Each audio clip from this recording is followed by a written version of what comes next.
The idea that you haven't yet taught your best lesson is really important for a teacher. It's important for me.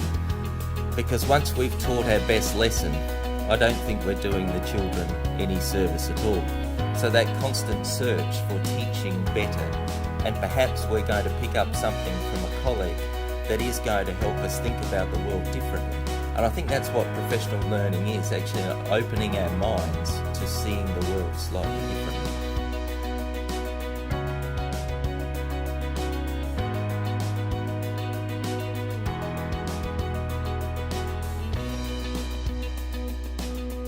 And if we wait until the future to do something about this, we're setting our kids up for failure.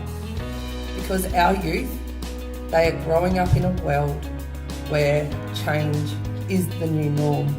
They're living in a world where everyday objects are connecting to the internet, things like fridges and lights, and they are growing up in a world where automation is rapidly changing the workplace. It is an absolute imperative that we act now, not to prepare our students for the future, but to prepare our students for their current reality.